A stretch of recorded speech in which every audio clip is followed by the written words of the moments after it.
Hey everybody, it's Allie and welcome to our Y&R chat for Sunday, August 18th. Katherine! No! Katherine! No. I'm not ready. I'm not ready to say goodbye. It's overwhelming. It really is. The Friday show opened up. Everybody gets these postcards from Katherine from different places around the world, and I'm crying. Tears streaming down my face. Kleenex is beside me. Already used like a stack of Kleenexes beside me before the opening credits even rolled. It's just so emotional for everyone. I think I felt, emotional.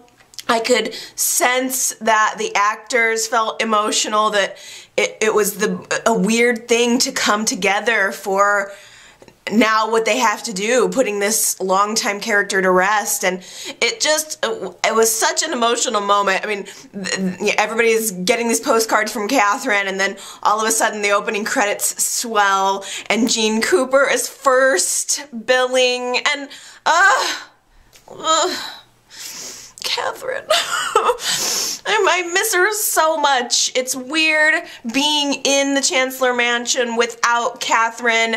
I think Y&R is actually doing a really good job with this. I have to give them credit because there's this sense of everybody knows what's about to happen. The viewers know what's about to happen. The actors know what's about to happen. But Y&R has created a little bit of a mystery about how it's going to happen. And it sort of has this creepy, mysterious, haunted almost feel about it. There's a storm blowing into Genoa City, and there are these shots in the distance of huge lightning bolts through the sky, and I really also have to give credit to the lighting team who did some lovely lightning effects all throughout Friday's show. You could see lightning flickering through the windows and the lights dimming as if the power is going to go out. Those were lovely little effects that I completely appreciated.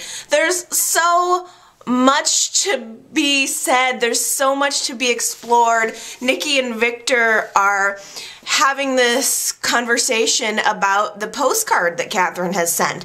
It turns out that she has sent these postcards to everyone and asked them to gather at the mansion at 8 p.m. today, and everyone assumes it's sort of a homecoming, but it becomes increasingly clear that there's something more going on, and Nikki and Victor are remarking to each other about how Katherine is their touchstone, and it's almost as if the characters themselves sort of know that something is up because Katherine has gone so long between talking to anyone, and Nikki is thinking about how every day she's used to waking up in the morning, reading her paper, drinking her coffee, and calling Katherine. And I swear, Melody Thomas Scott had to have been crying the day she was filming that scene with Victor, because I could just tell she seemed stuffy. I can't imagine how hard it would be. I mean, think about how much we love and are going to miss Katherine as viewers. Imagine working with her day in and day out and really experiencing the special woman that she was, and now to be on the same set. Without her, I can't imagine how really heartbreaking it must be. But in general, it feels like the entire Katherine's death thing, and I hope this continues. It feels like there's mourning and there's going to be grief and there's going to be tears, but there's also little peppered humor in there, which I appreciate. I loved the postcard that Jill got from Katherine. It was from Egypt, and Katherine wrote on there something like, "I finally found something older than you." And that was a little laughter through tears moment that I appreciated. And I I think it's gonna be good. I think it's gonna be right. I'm gonna stay positive and hope that Weiner handles this in an appropriate way for everyone, that pays tribute to Katherine, the character, in a way that everyone can kind of coalesce around. So all of the characters that have been important and central to her life within the last couple of years show up at the mansion. They all realize that they've gotten a similar postcard. It was kind of like Clue. If you've ever seen the movie Clue, all of these people show up at this mansion in a storm and they've all got invitations. They all realize they got the same invitation, and all of our Genoa City characters are realizing that Katherine has summoned them all there under mysterious circumstances.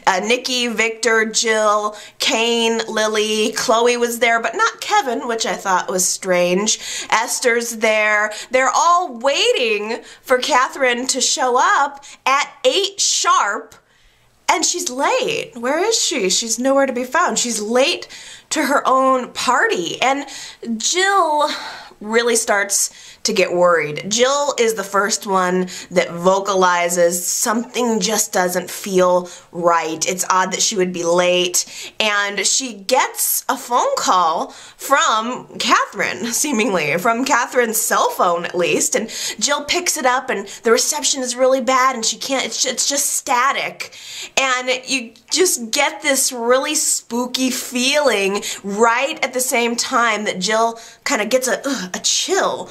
She says, "Did you guys feel that?" She just has an instinct that something isn't right. And I thought, I don't know if you guys thought, I thought, oh my gosh, is it actually Katherine? Is the plan, because we had theorized a little bit last week that Katherine and Murphy might that ultimately their demise might have been a plane crash. And I thought, well, is it Katherine calling from a plane? I didn't know what it was going to be. But Jill gets another phone call from Katherine, and it's actually not Katherine, it's Murphy calling from Katherine's cell phone, and Jill detects, just in sort of the broken up sentences that she could understand from what Murphy was saying, that he said he's on his way to meet them. He didn't mention Katherine, he just says, "I'm on my way, stay there, I'll be there soon to meet you all."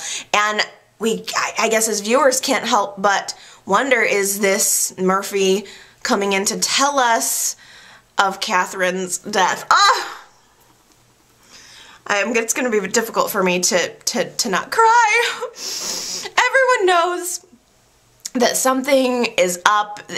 There's just a bad feeling in the crowd, and they're trying to figure out this mystery. I love this mystery element because the characters are trying to figure it out in the same way that the audience is trying to figure it out, and they're putting all of their postcards together. They've all brought the postcard with them, and they're sort of setting them out on the table in front of them and realizing that each of these postcards is from a different place in the world, and there's this sense that they need to solve this mystery. What is this mystery all about?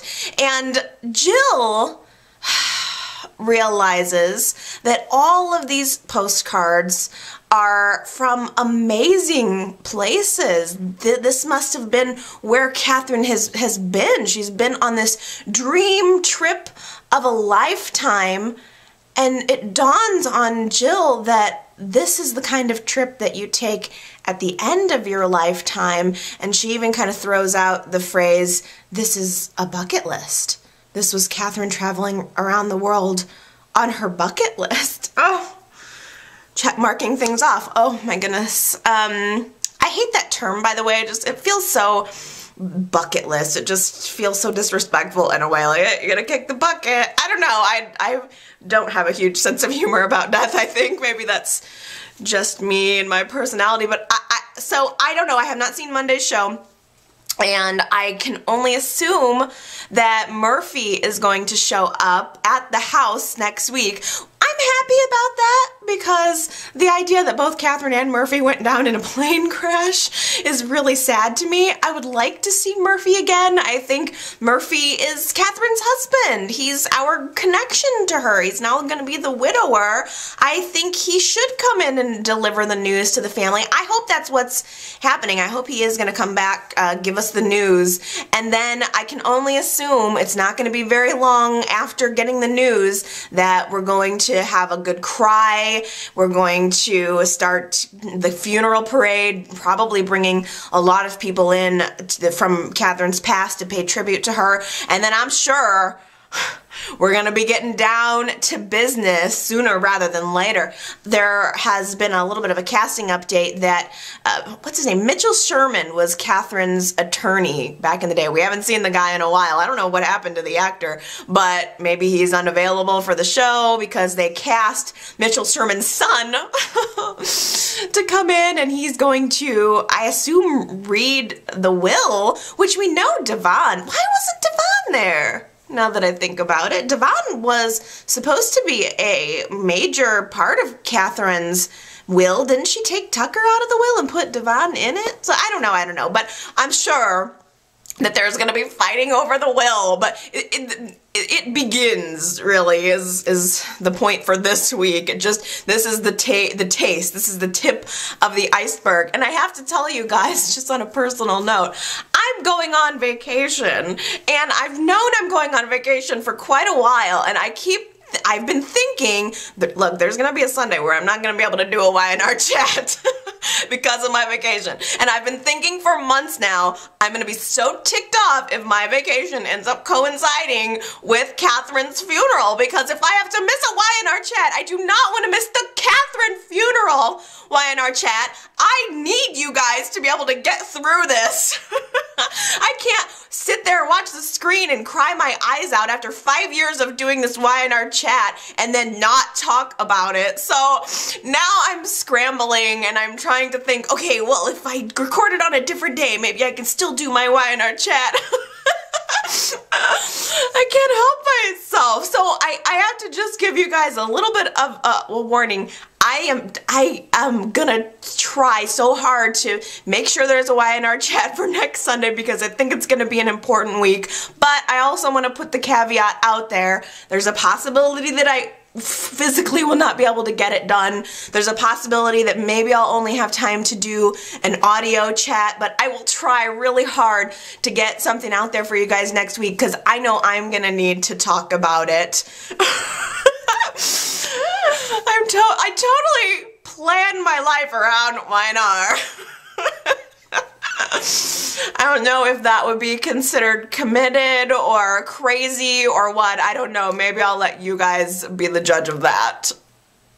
Chelsea goes into labor right after her wedding to Dylan, right there in the living room on the couch. She's in her pure white wedding gown with her white bouquet sitting right beside her on the couch, white balloons all around, white sheets, white blankets. It was the whitest delivery I've ever seen in my life. Dylan has no choice but to deliver the baby because she's ready to pop. There's no time to get her to the hospital, so Dylan has to deliver. And okay, let's just talk about the Chelsea labor scene because there's some things to be said. First of all, I have two thoughts on this. First, can you imagine, and maybe you can, probably many of you can, giving birth with no drugs or nothing, just right there, just rip. I mean, that would be incredibly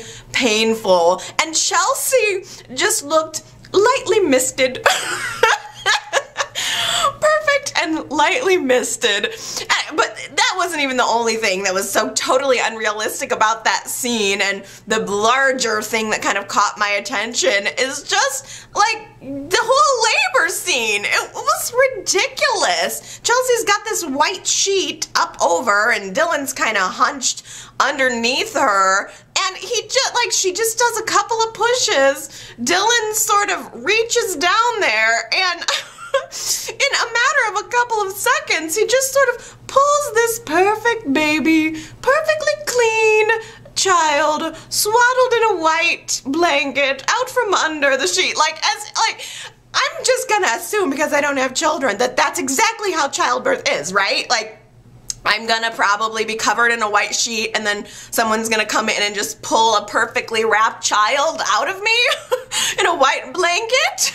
It was so clean. That's how I would prefer to give birth. So I'm gonna just assume that that's correct. I mean, you guys, it was pretty bad, and of all of the comments I've seen this week, every single person had to weigh in on the fact that it was ridiculously unrealistic, and I just wonder, why did Y&R even have to show it? If you're gonna do it, and do it so totally unrealistically, why do it at all? I didn't need to see it. I didn't need to see the labor scene at all. I would have been perfectly fine if they just implied that Dylan was delivering, and then the very next scene they're sitting on the couch with the baby. That would have been fine. I didn't have to see that ridiculousness. And it was so over the top soap opera.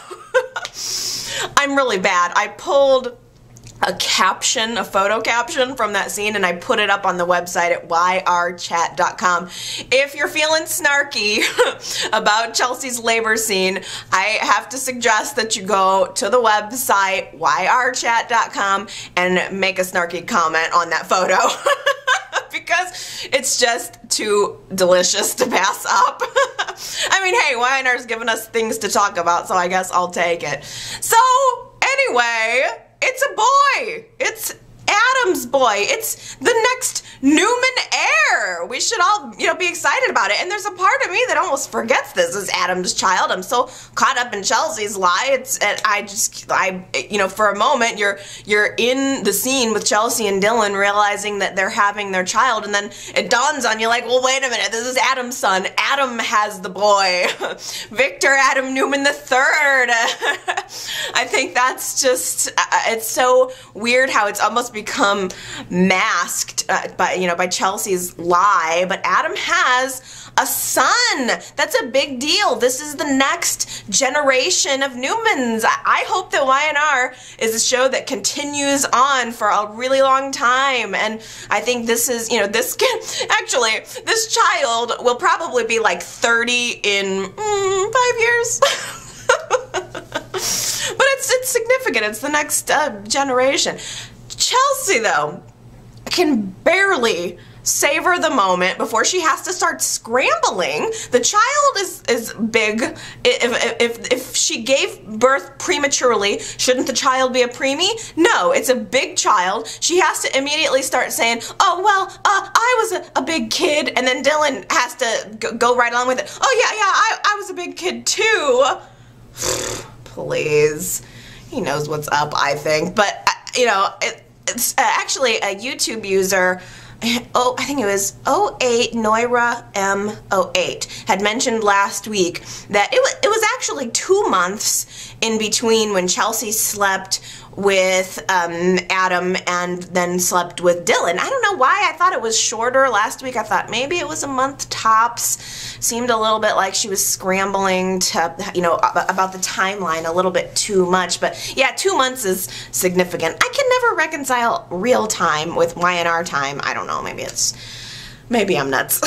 That's probably the case. But anyway, Dylan and Chelsea have this moment where they name the child, and Chelsea suggested that they name the child after Dylan's father. They ended up naming him Terrence Connor, I believe was the name. Even giving him the McAvoy family name. Chelsea's taken it all the way. She wants this child to be Dylan's in every way, so she's trying to seal it in. And I have to admit, Dylan was really cute out in the hall, just being adorable to the nurses, showing them the birth certificate, and just being the proud papa. It's too bad that he's really being duped here horribly. Now, Chloe finds out that Chelsea has given birth, and she ends up talking to, or spilling the beans, I guess, about to Adam. They meet up at the coffee house, and by accident, and she mentions that Chelsea had the baby. So now his ex-wife is beginning this new life while he's dealing with a rape charge. I just thought that was such a stark contrast right there. But even later, Dylan goes to the coffee house since he owns it, and I don't know if he was getting something or checking in or whatever, but Adam was there, and he did inquire to Dylan about the fact that the child is early. He asks about the baby. Dylan tells him that it's a boy, and Adam starts to ask questions, and there was this brief moment where Dylan sort of turned around and looked at Adam, and he had this just look on his face like he was trying to hide the truth as much as Chelsea is.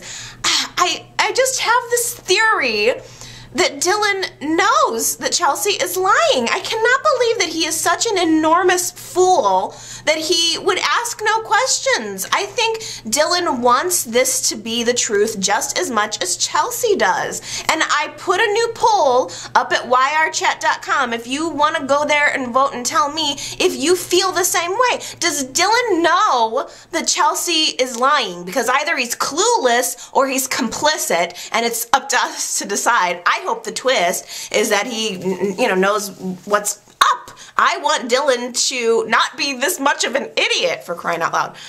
But Chelsea still at the hospital when Anita shows up. And Anita just kind of shows up to add some extra panic to the situation, because immediately Anita starts telling Chelsea about how she needs to keep her lie in check. She's got so many lies, she needs to make sure she keeps it all in check. And she even said something like, your world could blow up at any moment. Well, great, Mom. Thanks for coming in and soothing the new mommy. It's just, I can see that Chelsea has this probably continuous feeling of panic and fear, which is not good for her. But Chelsea and Anita ended up having a confrontation that was pretty good and pretty revealing.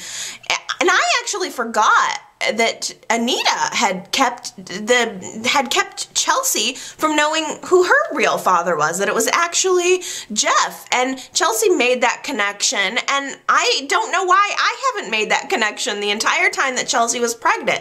That Chelsea didn't know her father growing up, and now she's doing the same thing to her own child.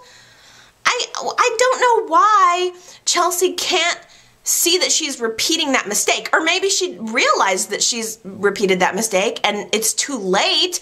But it's just strange to me that she would do the same thing to her child that was done to her, because this confrontation between Anita and Chelsea, Chelsea was really blaming Anita. You didn't give me a very good life. You're selfish. You always cared more about yourself than you cared about me, and I'm not going to do that to my child. This child is going to be loved. And she had this dramatic scene too where she goes, I'm Chelsea McAvoy.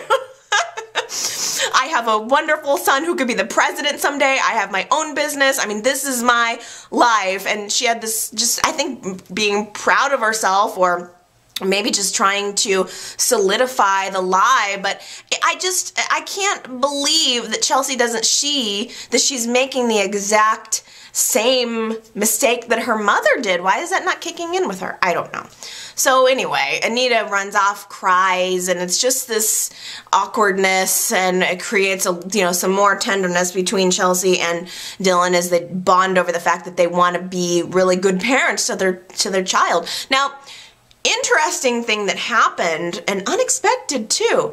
Chelsea's in the hospital just having given birth, and Victoria shows up to say congratulations. I wasn't expecting that. All of a sudden, after weeks and weeks of blackmailing Chelsea to say she's going to tell Adam that he's actually the father of Chelsea's child, all of a sudden, Victoria has this change of heart, and she comes and, just wants to say congratulations to the new mommy, and tell her also that she intends to keep her secret, that Victoria's not going to blow this secret, up. So don't know, I was very surprised by that. Apparently, Victoria realized that she wouldn't have Johnny if it weren't for Chelsea, and so she wanted to pay some kind of debt of gratitude for that, I suppose, but now that I think about it, I don't know, maybe it's more the fact that Victoria realized that she really has no business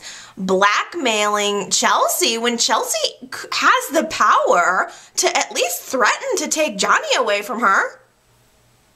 Where we left off last week, Billy has this recording of Adam seemingly trying to bribe Melanie into recanting her rape story, and Billy was flaunting it to Victor, saying that he wants Victor to oust Adam at the company and reinstate Victoria, and then Billy won't send this audio clip to the press. Billy will keep that under his hat. And Victor just tells Billy to go to hell. I think there's a very strong possibility that Victor is not altogether unhappy that Adam's been nailed with these rape charges. I think there's a very strong possibility that Victor could be behind this whole thing. He could still be pulling the strings, and he doesn't really care if Adam goes down. That's what he wants. The surprising part was that Victoria walks in on the middle of this conversation between Victor and Billy, and Billy pretty much has to confess what he was just doing. Victor tells Victoria that Billy was blackmailing him to reinstate her at the company. Like, oh, isn't that sweet? My husband tried to blackmail my father to get me back into the family business. Victoria seemed only mildly irritated at this big revelation. And then Billy always has a way of getting out of it. He just kind of pays her a compliment, tells her she's beautiful or something, and then she's fine again. Ugh. Victoria, I still think, may be the one to end up spilling Chelsea's secret, whether she does it on purpose or does it by accident. So this truth does need to come out, and Victoria is now keeping a brother from her own son. I mean, these two children are the Newman heirs. If we flash forward, even probably 10 years, Johnny and Terrence, or was it Connor? Maybe they named him Connor. I'm sorry, I don't know why I don't remember that. But these are the kids that are going to be running Newman Enterprises someday. And I guess the problem is that Victoria, again, she also wants the lie. The lie about this Chelsea's child's paternity is very convenient for everyone. Victoria doesn't want another Newman heir into the situation. She wants her child to have it all, which is very, very selfish of her. All of this with Victoria and Billy aside, Victor suddenly has this realization that he wants to help Adam, and he calls this mini press conference, and he gives his line about how these charges are ludicrous. These charges against Adam are ludicrous. Of course they are. Now get out of my office. It just feels like a show of support from Victor and not really genuine. Adam is still working on getting some character witnesses for his trial that I'm sure is upcoming, or, to at least get him off of the hook for these charges. And I was very surprised to see that Adam frankly had the nerve to go ask Sharon to be a character witness. Last week he asked Chelsea, which is a bad idea. This week he asked Sharon? I mean, aside from the fact that she's the last person in the world to owe him a favor, why would he want her? Why would Adam want Sharon to testify on his behalf? She's practically a mental patient at this point. She could be totally destroyed upon cross-examination. I can't even believe that he would want her anywhere near his case. But he asks her, and of course he goes to the house and asks her while Nick's there, and Nick is not having it.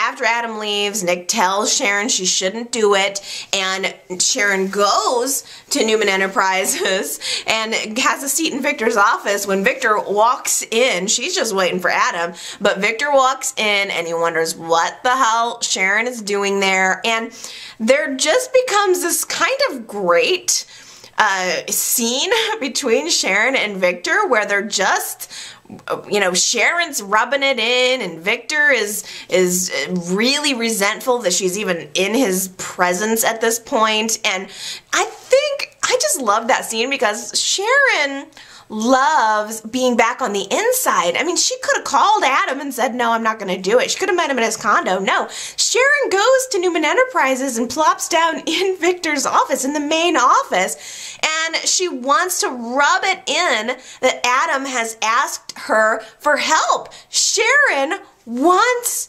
desperately to be needed, and I think this really fed her ego. This made her feel good that she had a little bit of a leg up on the Newmans. But Victor does not want help from the woman who burned down his house. So they go back and forth, quipping at each other, and Sharon calls Victor out.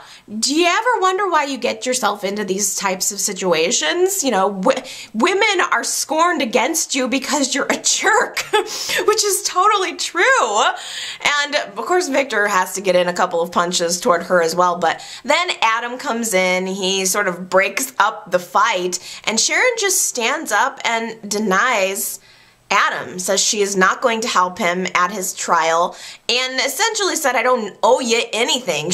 Why should I help you? She mentions the fact that Adam did that really mean jail wedding. That was mean, where I forgot about that, where Sharon's in jail and he sets her up and pretends that he's going to marry her only to pull the plug at the last minute. That was really mean. And Sharon kind of went on to say how she doesn't owe him anything. He pulled her in pretending like he needed her and then abandoned her when she needed him. This is her perspective, of course. And that's just lately. That's just everything Adam's done to her lately. I mean, remember when he stole your baby, Sharon? It's surprising that she ever forgave him for that. But she's obviously still holding a grudge against Adam, and she couldn't wait to tell him off, and I thought it was pretty fabulous. My only question was, is there any chance that Sharon was going to say yes before Victor got in a fight with her? Did she come there to say no or yes? You tell me what you think about that. I don't know. I think Sharon probably had the intention of saying no when she went there. She probably only said no to make Nick happy. If her sights weren't zeroed in on Nick, she probably would have said yes to Adam, but Nick is her new obsession. Nick doesn't want her to have any contact with Adam, so she told him no. And really, Sharon had this wonderful last line before she left the office where she just looked at Adam and said, you don't need me, you have Victor.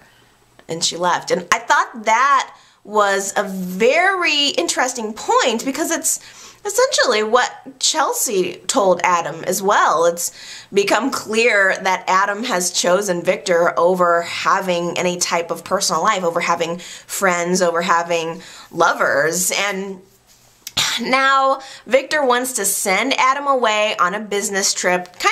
Adam knows it's kind of just to marginalize him, just to sort of get him out of the way and keep him a little more low profile while this rape stuff is going on. And Adam knows that he goes to Jack. He ends up confiding in Jack, and of course Jack, by the way, says that he will be a character witness for him. That's who you should have asked in the first place. But Jack also is there to provide emotional support for Adam, probably the type of emotional support that Adam would love to get from Victor. But Adam says out loud, I know that there's no father-son relationship between me and Victor. It's now war. It's back to war, and this is just what it is. But I mean, this is the path that Adam has chosen, and Sharon saying that, I thought, was everything that Sharon said to Victor before Adam came into the office and interrupted them. I thought that the words could really just as easily have been applied to Adam, because in truth, Adam has chosen this path. He chose to follow along in Victor's footsteps instead of fostering his relationship with Chelsea or Sharon or focusing on family. I think, unfortunately for Adam at this point, choosing the Newman lifestyle means dealing with the Newman problems. After Victoria finds out that Billy was trying to blackmail Victor to get her back into Newman, Victoria goes to Nick and she confides in him that she still loves Billy. She still wants a family with him. And Nick was very encouraging of her going back to him. And Billy decided to create this surprise for Victoria. He wants to present his case for getting back together, and he has this scene where he keeps, you know, his hands over her eyes, and he leads her into the house, and she opens her eyes, and he's got several things covered with drop cloths, and he's clearly now going to give her a couple of surprises and a couple of reminders of why they are good together. And he goes on to just kind of remind her a little bit of their first kiss, and we saw that flashback scene of them in the courtroom, and it was so naughty that they were even getting together, but so right. I mean, I loved Billy and Victoria when they first got together. It was really an unexpected pairing that I found very enjoyable. Billy went back trying to remind Victoria of some of their crazier moments. Victoria, I think they were in Japan, she got a little probably drunk on sake, and she was singing karaoke really, really badly. And so Billy brought out a karaoke machine in their living room, and he tried to get her to sing along. And I especially watching the flashback scene, I did laugh out loud. I thought that was funny, and it did remind me of some of the reasons why I enjoyed them as a couple. And Billy brought up the masquerade ball. They were upstairs at the in a hotel room when the masquerade ball was happening, and they were having masqueraded sex, and it was very hot the way Billy sort of threw his champagne glass across the room, and it shattered just as he was pushing her onto the bed. And I don't know, I think that they were a really cool couple at the time, and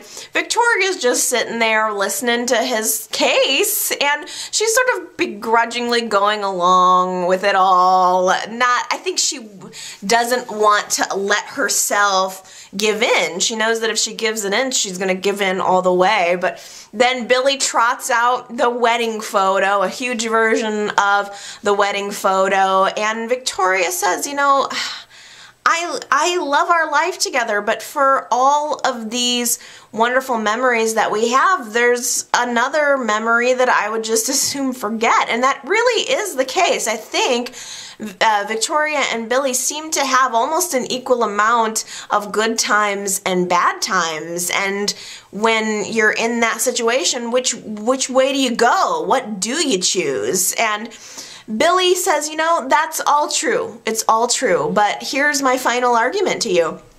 He starts to go on about how Victoria is a risk taker. She loves and needs to take risks, and so therefore she's never going to be good with an accountant type guy. She needs a guy like Billy to bring that risk taker out in her, which I thought was weird. Like, Victoria's a risk taker? Because the last time I checked, Victoria was pretty square. I thought that was strange. I don't think risk taker really describes Victoria at all. I think Victoria is the accountant type.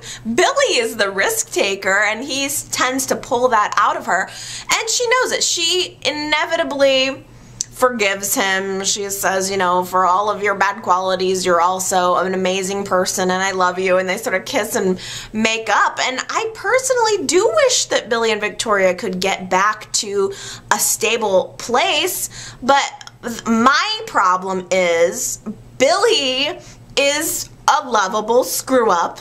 And every time he screws up, he never knows how to fix the root of the problem. He only knows how to sweeten the sour.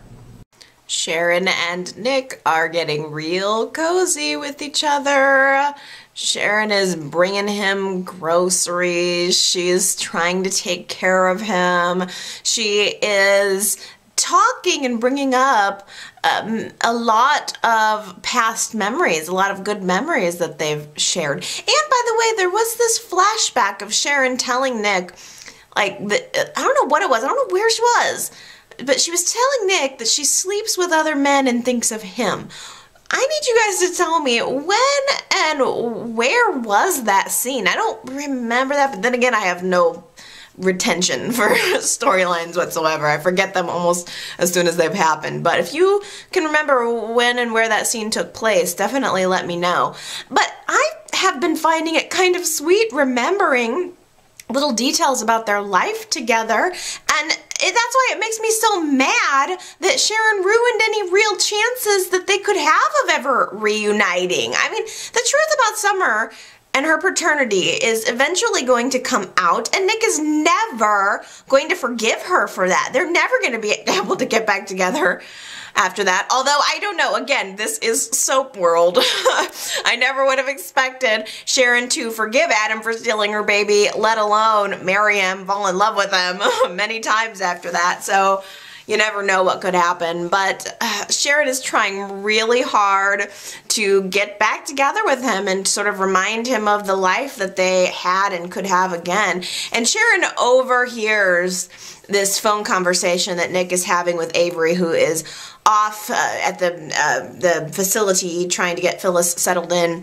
And so they're apart, they're having a little conversation, and Nick is telling Avery how much he misses her, how much he wants to marry her. Sharon overhears this, and you can tell how irritated she is by it. So she decides to fake spraining her ankle on Nick's stairs so that he will take care of her. And that whole thing, that whole notion gave me a laugh and an eye roll at the same time, but it was also kind of comedic. I'm trying not to take it too seriously because that was a little bit funny.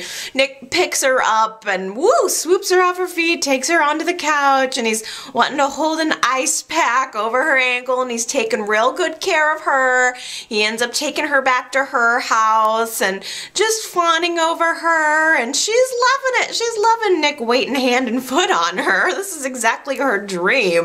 But there was a very interesting little revelation. Sharon is going through her mail while Nick is sitting right next to her. She gets something from the DMV, and it's one of those automatic tickets. She must have blown a stoplight, and they took a picture of her, and now and they showed a picture on the notice of her. Do they really do that? That's creepy.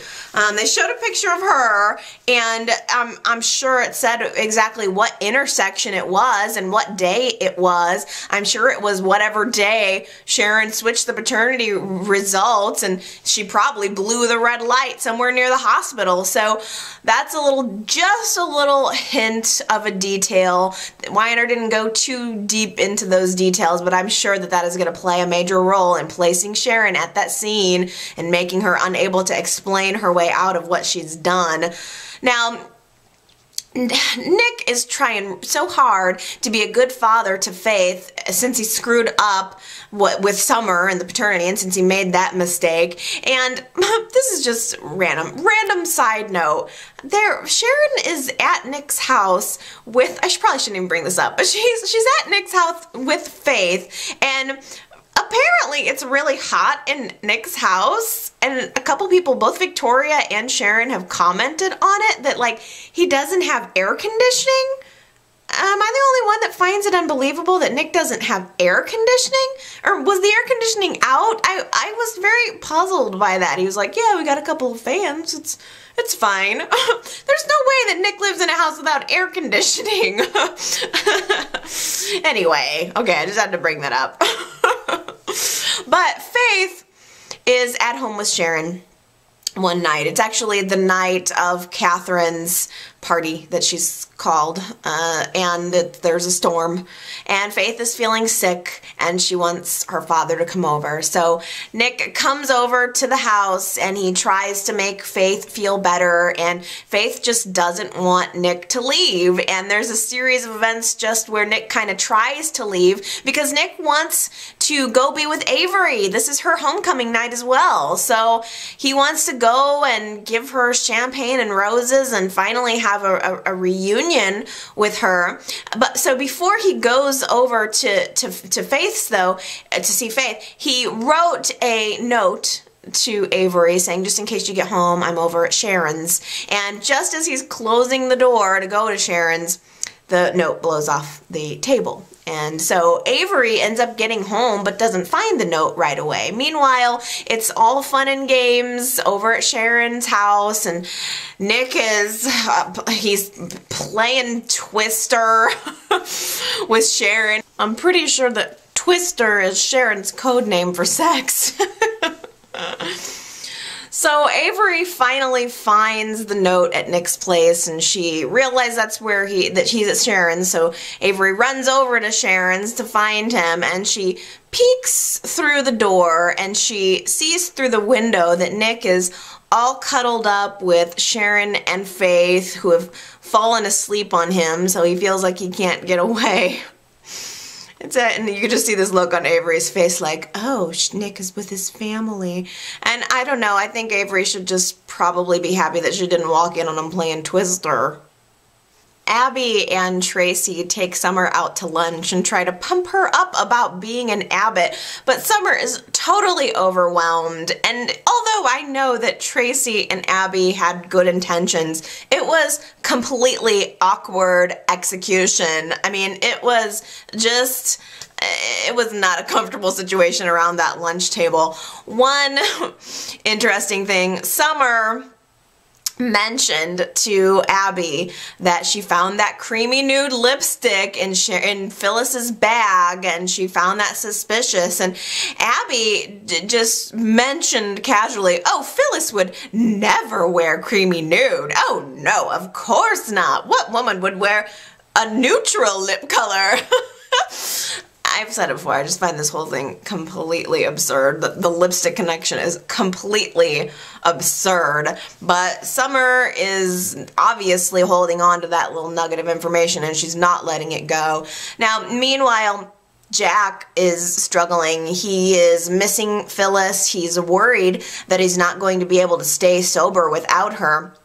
He had a really wonderful line, by the way, where he tells Billy that he misses Phyllis the way he missed his legs when he was in a wheelchair. And I thought that was just, what a great line. It very well explained how he's feeling, that Phyllis leaves this incredible hole in his life that nothing else can fill, but he is struggling with addiction. He still keeps an empty pill bottle around, and he still thinks about using, and he kind of is going back and forth, sort of struggling, and he just has a moment where he realizes that he needs to go to Summer, and he needs to grieve with his daughter instead. He needs to try to be with her, and Summer comes over, and there's just this wonderful little moment where Jack tells Summer it's okay to cry. You don't have to be strong all the time. It's okay to be sad, and let's both be sad. And it was a very touching moment between them. John's ghost was there, sort of standing over Jack, and just, I think, being happy about the decision that Jack had made, that he made the right decision. And after when Summer kind of left, Jack ended up taking his dealer's number and throwing it in the fireplace and letting it burn. And I thought that was a nice callback, because Jack had called that kid, that friend of Kyle's, over to get some pills, and I think there was some kind of line where Jack said, I won't be needing you anymore, or this is my last time, and the kid said, you'll be back. And Jack sort of recalled that as he decided to throw that dealer's number into the fireplace, and I thought that was nice. And then he and Summer decide to go out to dinner together. Just a nice, quiet father-daughter getting to know each other dinner. Except that Kyle is there on a date, and Summer sees the whole thing, and she's mortified. It hurts on so many levels. Kyle sees her, she sees him, they both are longing. I think Kyle's dating because he wants to forget Summer. He wants to try to move on. He can't bang his sister, so he really has to just find someone else. But his date does not work out the way he intended. The date kind of storms out on him, and then Kyle and Summer have this moment in the foyer where they both acknowledge, basically, like, I still want you, but I can't have you. Oh, it's kind of delicious, actually. I wish it was a different actor for Kyle. I wish I could feel Kyle, because I'm starting to feel Summer a little bit more. She's grown on me, and I wish that I kind of wish they just would have kept the Blake Hood actor. I could have got into him. I don't know. It could be so much better. I like this though.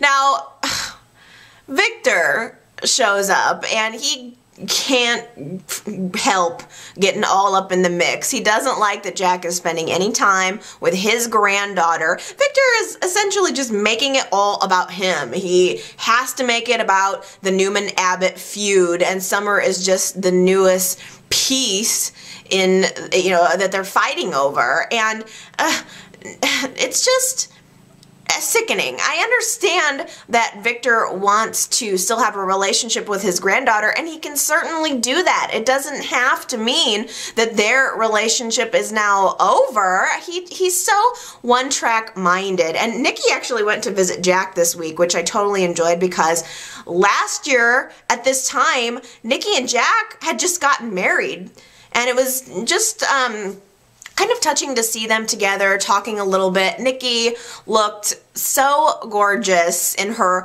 white lace blouse with her petal pink jacket over it. It was perfection as usual. But she talks to Jack and realizes what Jack is going through with Summer's paternity, and that Jack doesn't really need Victor button up into it. So Nikki, of course, goes to Victor to nag him to stay out of the situation, which he'll never do. Victor will ultimately just pay Nikki lip service, and then he'll turn around and do whatever it is he wants. But there was one thing that Nikki and Victor were able to agree on. They both seem to know at this point that they need to unite to keep Sharon away from Nick. Fenn is the luckiest little punk in Genoa City. He's off the hook for having to do hard jail time for stealing those pills at the hospital. Christine apparently allowed him to have a deal where he can just do rehab again, but it's essentially all Paul's doing. Paul does the Baldwin family a favor again, and then Fenn does his whole born again act again.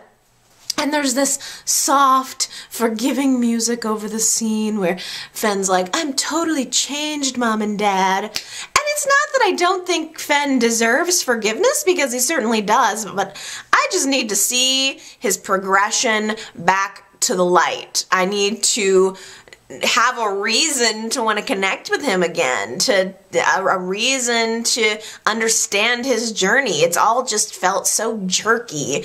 And I mean, for crying out loud, I mean, a month ago he's on meth, and now he's like, I'm better.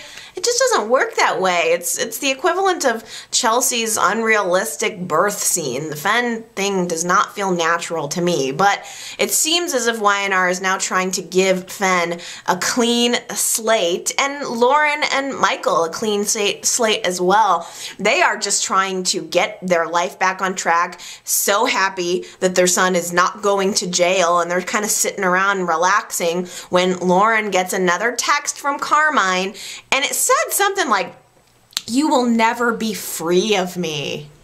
Wow.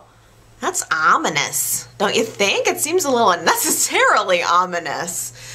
I don't know. I think it is certainly possible that maybe the writers were just toying with us. Maybe Carmine will not end up dying. Maybe this is something that could be going on for a while. Carmine seems to be sort of off the scene for now, but he could be back, and if not right away, could be months down the road. I mean, Carmine could be Lauren's new Sheila. Why is Devon trying so hard to get Tyler to come back to Jabot? Devon kind of tried to eat crow with Tyler and asked him to come back to the company. And Tyler said, no, I don't like you, don't want to work with you, you're a jerk. But privately, he went back to Noah and admitted that he liked working at Jabot and he would like to get his job back. And he wants Noah to go work there too, which I totally support. Yay, I think that's wonderful. I think if Tyler can go in, negotiate himself a position back at Jabot and bring Noah along with him, that would be wonderful because, well, just on a sideline here, the underground, that whole bar, all of that was a huge flop. I mean, we don't see the set anymore at all, nothing. No one needs to get a real job. He needs to stop bartending. So I'm happy to have him involved in one of the family businesses. I'm sure Victor's not going to appreciate his grandson and granddaughter both working at Jabot, but I'll just be happy to get Noah out of that dark, dingy drink hole. I don't care what he's doing. But now, back to Devon. Devon, he seems to have some kind of new faith in Lily and Kane's relationship, enough so that he offered Tyler the job. Hasn't Devon noticed this whole blogger thing? Hasn't he noticed that Lily and Kane's relationship is crumbling?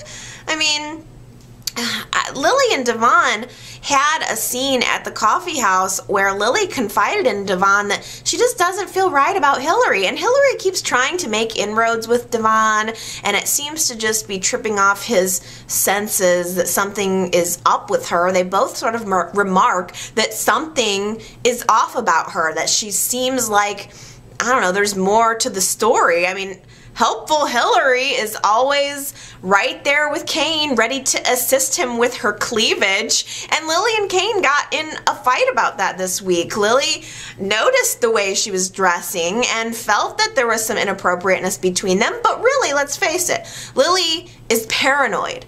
She knows that she's capable of infidelity. So why wouldn't Kane be? Neil goes to Detective Chavez. Finally, Alex back on the scene. He's a hunk and a half. Why am I not seeing him every week? Well, Neil goes and just kind of tells Alex everything that he remembered from the hypnosis session. And Alex, you know, I think at first really wanted to throw him in jail. The way Neil framed it, you never go to the cops and be like, I think I left someone to die. You know, of course you're going to get in trouble for that. But Alex listens to Neil's story and ends up helping him. He looks on the computer, kind of finds all of Rose's connections, her last known address, her relatives, everything there really is to know. And Neil decides he needs to start facing this head on. So he does a post, apparently a juicy buzz, to ask to meet the blogger, to come face to face. He realizes that there's really only one person who could want revenge against him if it has anything to do with Rose, and that would be Rose's daughter. So Neil wants to try to flush Rose's daughter out of the woodwork. And so just as Neil is posting this baiting blog post, like, come meet me, let's come face to face, we see a scene where Hilary is in Kane's house helping him, assisting him, and she gets a notification on her device. And it's just making it look, I think, a little bit too hard, like Hilary is the blogger. The next scene, she kind of reads whatever the notification was on her handheld device, and she tells Kane, oh, there's a new blog post from the mystery blogger, I assume. So doesn't that mean that Hilary couldn't be the blogger? If she was just she was with Kane when all this was going down. So could she really have done it? I think Hilary is the red herring. I don't think she's the blogger. I don't think she could be Anne's daughter. I think we're headed toward maybe it being Melanie.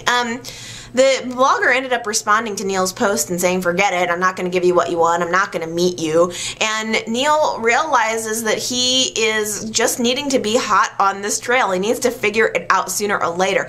Chavez gave Neil, I guess, the daughter's last known address in London. Or no, it was Rose's last known address. I don't know. The storyline, it's not my favorite, so I'm getting a little lost. But long and short, Neil goes to London for something.